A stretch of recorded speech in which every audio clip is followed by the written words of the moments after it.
अफसरों पर मेहरबान भाजपा आलाकमान। बीते 2 सालों में 3 आईपीएस अधिकारियों ने थामा भाजपा का दामन। अन्य दलों में भी अफसरों को मिल रही तवज्जो।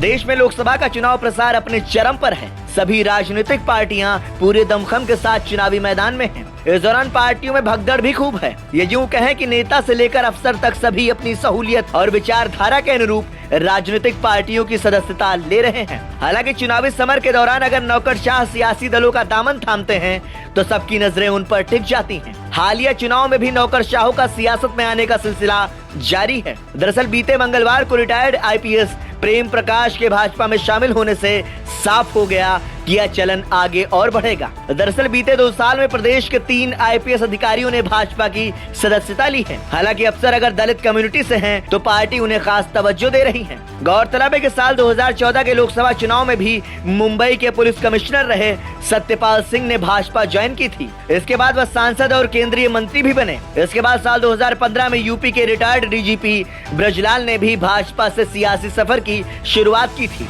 और राज्यसभा सांसद बने थे। वहीं साल 2022 के विधानसभा चुनाव में कानपुर के पुलिस कमिश्नर असीम अरुण ने वीआरएस लेने के बाद भाजपा के टिकट पर चुनाव लड़ा और वर्तमान में राज्य सरकार में समाज कल्याण मंत्री हैं। इसके अलावा ईडी के ज्वाइंट डायरेक्टर रहे राजेश्वर सिंह ने भी साल 2022 के विधानसभा चुनाव में वीआरएस लेकर भाजपा के टिकट पर चुनाव लड़ा था और वह लखनऊ के सरोजनी नगर विधानसभा से चुनाव जीतकर विधायक बने थे। वहीं हालिया लोकसभा चुनाव के दौरान डीजीपी के पद से रिटायर हुए विजय कुमार ने भी अपनी पत्नी के साथ भाजपा की सदस्यता ग्रहण करके राजनीतिक सफर का आगाज किया है। रेरा और सूचना आयोग में भी अफसरों का समायोजन।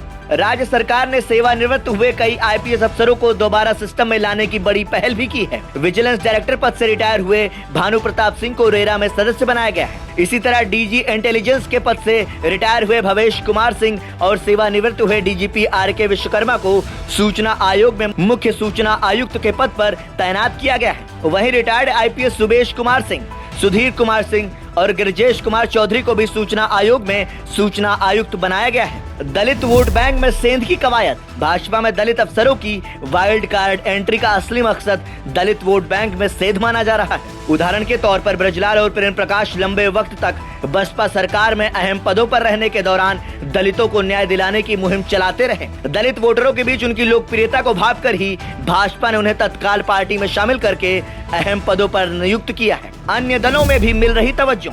सिर्फ भारतीय जनता पार्टी नहीं, बाकी दल भी अफसरों को तवज्जो दे रहे हैं। सेवानिवृत्त आईपीएस उमेश कुमार सिंह कांग्रेस में शामिल हो चुके हैं, तो हरीश कुमार बहुजन समाज पार्टी में, जबकि प्रयागराज रेंज के आईजी केपी सिंह भाजपाई हो गए हैं। डीजी के पद से रिटायर हुए आईपीएस सूर्य कुमार सिंह बसपा सुप्रीमो मायावती के सुरक्षा अधिकारी रहे पदम सिंह भी भाजपा का हिस्सा बन चुके हैं। वही retired IPS Arvind Sen communist party के टिकट पर लोकसभा चुनाव लड़ रहे हैं। अंतिम समय में बदला फैसला। हालिया लोकसभा चुनाव में फिरोजाबाद सीट से एक आईपीएस अधिकारी द्वारा वीआरएस लेकर भाजपा के टिकट पर चुनाव लड़ने की खासी चर्चा रही, लेकिन अंतिम वक्त में यह मामला अधर में लटक गया। इसके जरिए भाजपा फिरोजाबाद और आसपास के जिलों में यादव वोट बैंक में सेंध लगाने की राजनीति पर काम कर रही थी। हालांकि वो दांव संभव नहीं हो सका।